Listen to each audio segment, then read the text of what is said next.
நம்பனை அன்று வெண்ணை நல்லூரில் நாயினேன் தன்னை ஆட்கொண்ட சம்புவே கும்பரார் தொழுதேத்தும் தடங்கள் நஞ்சும் நஞ்சுண்ட கண்டா செம்பொன் மாளிகை சூழ் திருமுல்லை மால் தேடியான் திரிதர்வேன் கண்ட பைம்போனேன் அடியேன் படுதுயர் கணையான் பாசுபதா பரஞ்சுடரே கண்ணப்பன் ஒப்பதோ அன்பின்மையே கண்டபின் என்னப்பன் என்னொப்பில் என்னையும் ஆட்கொண்டு அருளே வண்ண பணித்து என்னை வாவென்றவான் கருணை சொன்ன பொன்னீற்றற்கே சென்றுதால் போத்தும்பி பாலும் அமுதமும் தேனுமாய் ஆனந்தம் தந்து உள்ளே பாலிப்பான் போலும் என்னார் உயிர் போகமாம் புறகாலம் காம புறாந்தகன் சேலும் கயலும் திளைக்கும் நீர் திருவாவடுதுறை வேந்தனோடு ஆளும் அதற்கே முதலுமாம் அறிந்தோ அறிவை பொய்யாததே சேவிக்க வந்த என் இந்திரன் செங்கன்மார் எங்கும் திசை திசையென கூவி கவர்ந்து நெருங்கி குழாம் குழாமான் என்று பூத்தாள் ஆவிக்கு அமுதையின் ஆர்வத்தனத்தினை அப்பனை ஒப்பமரர் பாவிக்கும் பாவகத்து அப்புறத்தானுக்கே பல்லாண்டு கூறுதுமே மதிவளர் சடைமுடி மன்றுளாறு உன் துதி செய்யும் நாயன்மார் தூய சொல்மலர் பொதிநலன் நுகர்தரு புனிதர் பேரவை விதிமுறை உலகினில் விளங்கி வெல்லவே ஊழியர்கோன் வெப்பொழித்த புகழியர்கோன் கடல் போற்றி ஆளுமிசை கல்மிதப்பில் அணைந்த வீரான் அடி போற்றி வாழி திருநாவலூர் வந்தொண்டர் பதம் போற்றி ஊழி மதி திருவாதூரர் திருத்தாள் போற்றி தில்லைவாழந்தனரே முதலாக சீர்படைத்த தொல்லையதாம் திருத்தொண்ட தொகையடியார் பதம் போற்றி கொள்ளையவர் புராண கதை உலகறிய விரித்துரைத்த செல்வமணி குன்றத்தூர் சேக்கிழார் அடி போற்றி சீலனிகள் மூல ஆகம பொருள் ஒன்றொன்றாகி திறம்புறாது ஞானனிகள் குலதெய்வமென பலரும் கொண்டாட நாங்கள் உய்ய சாலனிகள் சமவாத முதலிய போய் ஒளித்திட உதயமாய் வந்த பாலனிகள் வாழ்வாம் திருச்சிற்றம்பலம். ஹரரம பார்வதி பதையே ஹரரமஹாதேவா சிற்றவேசா சிவசிதம்பரம் ஸ்ரீ கார்த்திகேய நாம சங்கீர்த்தனம் சுப்பிரமணியம் ஸ்ரீ பதீகாந்த ஸ்மரணம் சுப்பிரமணியம். ஹரரம பார்வதி பதையே ஹரரமஹாதேவா. எல்லாம் அல்ல அன்னை ஸ்ரீ கொடியடை நாயகம்பிகை சமேத எங்கள் ஸ்ரீ மாசிலாமணீஸ்வர பெருமானுடைய பாத மலர்களை அடியர் மனமொழி மெய்களாலே பணிந்து நமஸ்கரித்துக் கொண்டு இந்த புனிதமான திருக்கோயிலே திரளாக கூடியிருக்கின்ற புனிதர்களாக உங்கள் அனைவரையும் வணங்கி மகிழ்கிறேன். சிவகிருபையாலே கார்த்திகை மாதத்திலே 4வது சோமவாரத்தன்று நம்முடைய தலைவர் ஐயா அவர்கள் குறிப்பிட்டது போல குளிர்ந்த மென்மையான அற்புதமான சங்க அபிஷேகத்தை பகல் நேரத்திலே அந்த பரசிவ பெருமானுடைய பாத மலர்களே நாம் அணிவித்து மகிழ்ந்தோம். மாலையிலே அப்பெருமானுடைய புகழையெல்லாம் சற்று சிந்திக்கலாம் என்று இங்கே நாம் கூடியிருக்கின்றோம். எடுத்துக்கொண்ட தலைப்பு அக்னி பூக்கள் என்பதாகும். தலைவர் அவர்கள் சொன்னது போல அக்னி மயமா சுவாமி இருக்கிறார். அந்த அக்னியை குளிர வைக்கணுமே, அதற்கு பூக்கள் வேணும். ஆகவே அக்னி பூக்களை இந்த சமயத்திலே எடுத்துக்கொள்வது பொருத்தம் என்று திருவருள் அடியனை கூட்டியது. அக்னி பூக்கள் என்று சொன்னால் அக்னினுக்கு ஒரு சான்ஸே இல்லை. தலைப்பு அக்னி பூக்கள் என்று அதை நாம் சிந்திக்க முற்படுவோமாக. இந்த அற்புதமான சன்னதியினுடைய புகழையெல்லாம் நீங்கள் அறிவீர்கள். நாள்தோறும் வாரந்தோறும் அப்பெருமானுடைய புகழையெல்லாம் இந்த சன்னதியை நீங்கள் பாடிக்கொண்டிருக்கிறீர்கள். நான் எங்கேயோ இருந்து சங்கரங்கோயிலிருந்து இங்க அம்மையப்பரை நினைத்துக் கொண்டு பெரியபுராணம் அங்கே பேசுகிறேன். அது இந்த மேடையிலே டிவி மூலமாக உங்களுக்கு ஒளிபரப்பப்படுகிறது. அந்த அற்புதமான சன்னதியிலே உங்களோடு சிவசிந்தனை செய்வதற்கு நான் பூர்வ ஜென்மத்தில் எவ்வளவோ புண்ணியம் செய்திருக்கிறேன் நான் கருதுகிறேன். என் முகமன் அல்ல, உண்மை. பெரியவர்களே, அற்புதமான தஞ்சை மாவட்டத்திலே காவிரி சொல்கின்ற இந்த அற்புதமான பொன்னி நாட்டிலே ஒரு அற்புத ஸ்தலம் கஞ்சனூர் என்பதாகும். கஞ்சனாகிய பிரம்மா வழிபட்ட சேத்திரம். தாமரை மேல வைத்திருக்கின்ற பிரம்மா பரமேஸ்வரன் நோக்கி வழிபாடு செய்த அற்புத சேத்திரம் கஞ்சனூர். அங்க இருந்திருக்கிற அம்மையினுடைய திருநாமம் கற்பகாம்பிகை. இந்த பேரை கேட்ட உடனே உங்களுடைய உடம்பெல்லாம் மைதாப்பூர் செல்கிறது. கற்பகாம்பிகை என்ற திருநாமத்தோடு அன்னை எழுந்திருக்கிறார். அங்கு எழுந்திருக்கிற என் பெருமானுடைய திருநாமம் அக்னீஸ்வரர். நெருப்ப மயமாக இருக்கின்ற அந்த அற்புதமான பெருமான் திருநாமம் அக்னீஸ்வரர். அந்த அக்னீஸ்வர பெருமானுக்கு பூக்கள் சாத்தப்பட்டன. எங்கிருந்து? அக்னியிலிருந்து சாத்தப்பட்டன. அக்னியிலிருந்து அக்னீஸ்வர பெருமானுக்கு பூக்கள் சார். அதுதான் இந்த தலைப்பு. 1300 ஆண்டுகளுக்கு முன்னால் திருநாவுக்கர சுவாமிகள் மூவிலினச்சூலம் பலன் ஏந்தினானை 3 சுடர் கண்ணானை மூர்த்தி தன்னை நாவலனை நரை விடை ஒன்று ஏறுபானை நாள் வேகம் ஆரங்கம் ஆகினானை நாவலனை நரை விடை ஒன்று ஏறுவானை நரை விடை ஒன்று ஏறுவானை நாள் வேதம் ஆரங்கம் ஆயினானை ஆவினில் 5 உகந்து ஆடுவானை ஆவினில் 5 உகந்து ஆடுவானை அமரர் கோவை அயன் திருமால் ஆனானை அனலோன் போற்றும் காவலனை அனலோன் போற்றும் காவலனை கஞ்சனூர் ஆண்ட கோவை கற்பகத்தை கண்ணார கண்டு உயிர்ந்தேனே. அப்பர் சுவாமிகள் அருமையா பாடுற, கற்பகத்தை கஞ்சனூர் ஆண்ட கோவை கண்ணார கண்டு உயிர்ந்தேனே. கற்பகத்தை கண்டார், கஞ்சனூர் ஆண்டகோவை கண்டார், அக்னீஸ்வர பெருமானை கண்டார். ஆனால் அவர் உயிர் இழைக்கிறார். அக்னியை கண்டால் கண் குளிர்கிறது. அப்புறம் சமைச்சுட்டார்.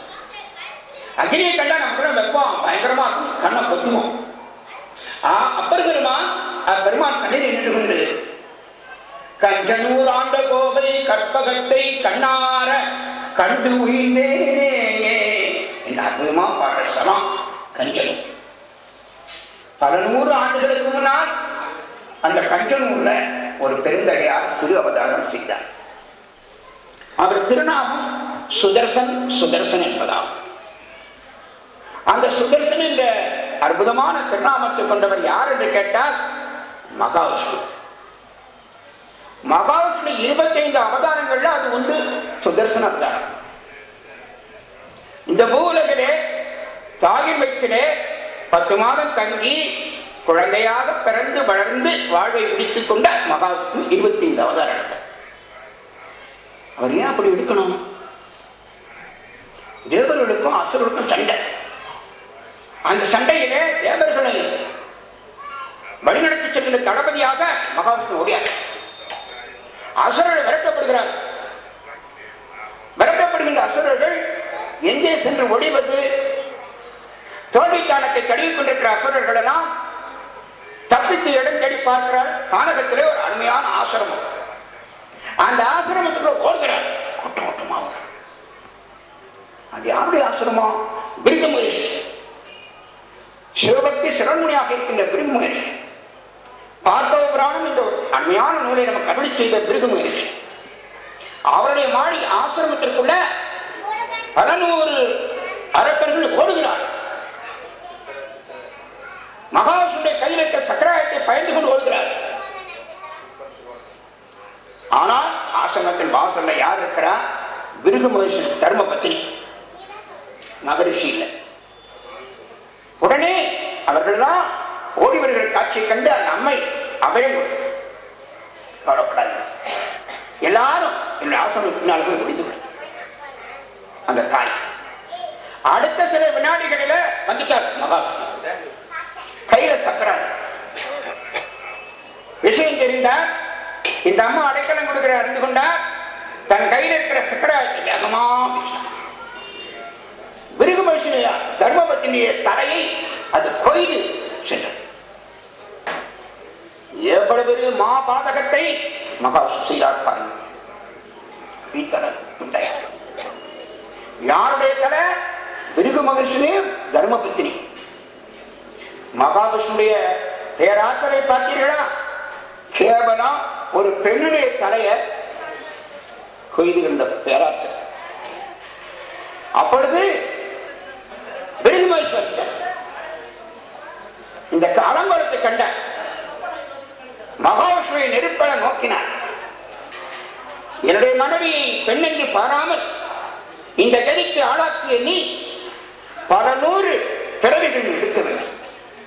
ஒவ்வொரு பிறவிலையும் நீ கஷ்டங்களை அனுபவிக்க வேண்டும். அப்படியே நடுங்கிறார்.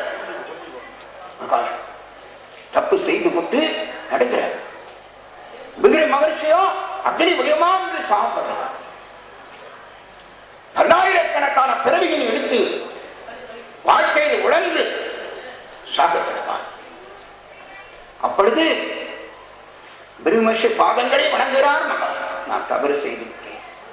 அவர் கண்முன்னாலேயே பிருகு மகரிஷி பஞ்சாட்சர மந்திரத்தை ஜெபித்து தன் மனைவியின் தலையெடுத்து உடம்போடு சேர்த்து உயிர் எழுப்புகிறார். அந்த அம்மையார் மீண்டும் உயிர் பெறுகிறார். மகாவிஷ்ணு அப்படியே அழுகிறார். என் முன்னால் நிக்கா போ என்று ஓடோடி கையில மலை அடிவாரத்தில் போய் பரமேஸ்வரன் அடிகள் அடைக்கிற மாதிரி பல ஆண்டு காலத்து காம் பண்ற சுவாமி காட்சி. என்னப்பா வேணும்? பிரசங்கத்தை சீக்கிரம் முடிக்க சொல்லுங்க. உங்கள்கிட்ட கதை இப்ப சாமி சீக்கிரம் முடிக்க ஏதோ வந்திருக்காரு வந்திருக்கோம், நேரம் கழிஞ்சு சீக்கிரம் முடிக்க வேண்டுமா? நீங்க கேட்பீங்க சாமிகிட்ட. அவர் என்ன கேட்கிறார்? பரமேஸ்வரா விருது மாதிரி சாபப்பட்டார். நடக்காதப்பா, என்னோட அடியார்பட்ட சாபத்தை நான் நீக்கிறது வழக்கம் இல்லை. சிவருமான் அடியாருடைய உயர்வு எப்படி சொல்றாரு பாருங்க. நீ அனுஷா அனுப்பா. அழுதால் உன்னை பெறலாமே, யானே பொய் என் நெஞ்சும் பொய் என் அன்பும் பொய், ஆனால் வினையேன் அழுதால் உன்னை பெறலாமே, அழுதால் உன்னை பெறலாமே. சுவாமி முன்னால ஒரு சொட்டு கண்ணீர் கொடுத்தார். என்ன கேட்டோமோ அதை கொடுப்பார். டிவி முன்னால இல்ல, அங்கதான் கண்ணீர் பொறுத்து வருத. வெள்ளிக்கிழமை ராத்திரி கதாநாயகனை, திங்கக்கிழமை கரண்ட் இருக்கணுமே, மாசுலாமணீஸ்வர பெருமானே இன்னைக்கு கரண்ட் ஆயிடக்கூடாது, என்ன ஆச்சோ தெரியலையேன்னு அந்த 2 நாளும் டென்ஷன் ஆகி பிபி 300க்கு போய் எங்க பக்கத்துல உங்களெல்லாம் சொல்லல அப்படி நடத்தாங்க. அப்படியெல்லாம் நான் செய்ய முடியாதப்பா, விரும்புகிறேன். மீண்டும் அழுது புலம்பிய மகாவிஷ்ணு சுவாமி ஒருவாறு சமாதானப்படுத்தி எண்ணற்ற பிறவி என்பதற்கு பதிலாக 25 பிறவிகள் இருப்பார் சுவாமி. அதுல 10 பிறப்புல அறக்கருணையால் ஆட்கொள்ளை, எஞ்சியுள்ள பிறப்புல மரக்கருணையால் ஆட்கொள்ளை. 2 கருணை, அறக்கருணை மரக்கருணை. வீட்டுல பிள்ளைகள் சேட்டை பண்ணா அடிக்கிறோம், அதுக்கப்புறம் அணைக்கிறோம், அது மரக்கருணை. நல்ல மார்க் வாங்கிட்டு வந்தா அருமையான ஸ்வீட் ஸ்டார். இன்னைக்கு 54 இருந்து வரும்போது 7 ஸ்வீட் ஸ்டார் இன்னைக்கே வந்தேன். விதவிதமா பஸ் வேகம் ஓட்டம் இறங்கி வாங்கலாம்னு நினைச்சா விட முடியாது. ஸ்வீட் ஸ்டார் அதை பார்க்கும்போது எனக்கு ஒரு கருத்து, ஓஹோ இவையெல்லாம் நீரிழிவு வியாதியை உண்டாக்குற ஃபேக்டரி தொழிற்சாலை, டயபெட்டிஸ் ப்ரொடக்ஷன் சென்டர் அப்படின்னு. அதனால 25 பிறவிகள்ல மரக்கருணையாலும் அறக்கருணை ஆட்கொள்கின்ற என்று சுவாமி ஒரு சலுகை கொடுத்தார். அவ்வளவுதான். அதுல ஒன்றுதான் சுதர்சன அவதாரம்.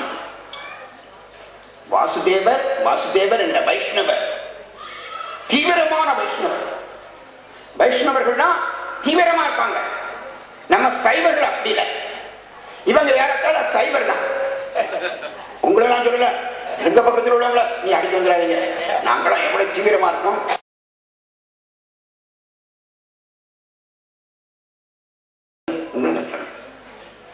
சைவர்கள் எல்லாம் எதையும் செய்வாங்க. திங்கட்கிழமை ஒரு கோயிலுக்கு போவாங்க, செவ்வாய்க்கிழமை இன்னொரு கோயிலுக்கு போவாங்க, புதன்கிழமை ஒரு கோயிலுக்கு போவாங்க, வெள்ளிக்கிழமை பள்ளிவாசல் கூட போவாங்க, சனிக்கிழமை செவன்த் டே சர்ச்சுக்கு போவாங்க. இது போல எந்த பக்கத்தில் உள்ளவங்க உங்களை நிச்சயமா பாதிக்கவே பாதிக்காது. எதுவும் நினைச்சேன்னா அவங்க பக்கத்தில் உள்ளதான் நினைச்சுக்கணும். பெரியவர்களே, தீவிரமான சமய பற்றுடையவர்கள் வைஷ்ணவர்கள். குற்றாலத்துல எங்க பக்கத்தில் குற்றாலம்னு ஒரு அழகான பாடல் பெற்ற ஸ்தலம் உங்களுக்கு எல்லாம் தெரியும். அங்க 10 நாள் திருவாதிரை உற்சவம் நடக்கும். ஒவ்வொரு நாளும் சுவாமிக்கு தாண்டவ தீபாவளி நடராஜ பெருமான் காவும். தீபாவளி கட்டி இவ்வளவு உயரம் இருக்கு.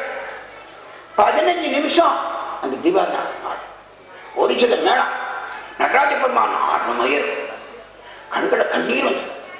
அது 10 நாள் நடக்கும். காலையில் 9:30 மணி, சாயந்தரம் 7 மணி. நாங்க ஆண்டுகளும் போவோம். அப்படி வழக்கமா போகும்போது ஒரு நாள் வேன்ல போயிருந்தோம்.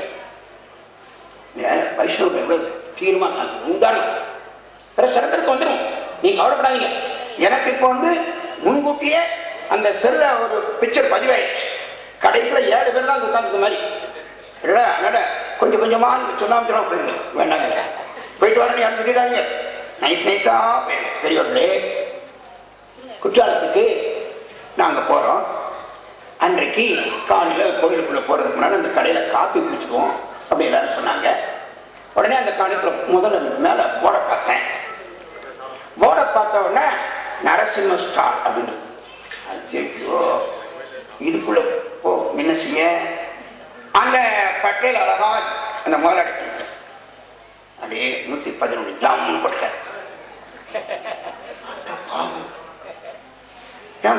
நண்பர்களா இந்த கடை நல்லா இருக்கும் சார் வாங்கட்டான்.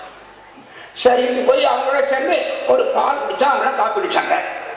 கடைசியில 10 ரூபாய் 75 பைசா நான் கொண்டு போய் இந்த மாதிரி ருத்ராட்சம், இந்த ருத்ராட்சம் கிடையாது, இன்னைக்கு மாசுலாமி கொடுத்தேன், இது இன்னைக்கு கிடைச்சு. அதனால இது போய் சொல்லக்கூடாதுல்ல, இவ்வளவு மட்டும் இப்ப கிடைக்காது போய் சொல்லிருங்க. அதனால ருத்ராட்சம் போனேன். 10.25 ரூபாய்க்கு 11 ரூபாய அவர்கிட்ட கொடுத்தேன். அந்த மாதிரி என்ன தெரியுமா, என்னை பார்த்துட்டு ஏறாங்க பார்த்துட்டு கீழே வைக்க அப்படின்னு கீழே வைனாரு. ஏன் கைட்டு வாங்க மாட்டாரா? அன்னைக்கு வைகுண்ட ஏகாதசி பெருமாள் கோவம் தெரியுமா, இப்படி ஒரு தீவிரமான சைவன்ட்ட வாங்கக்கூடாது அப்படின்னு கீழே வைக்கிட்டாரு. பார்த்தீங்களா, உங்களுக்கு உணர்வு இருக்கா? அவனை நம்ம பாலஞ்சல் இருக்காரு பார்த்தீங்களா, நான் கீழே வச்சேன், மீதி 25 பைசா கொடுத்தாரு, நீர் கீழே வைங்க, படிப்படி நான் நீர் கீழே வையும். இது பொய்யில நடந்தது.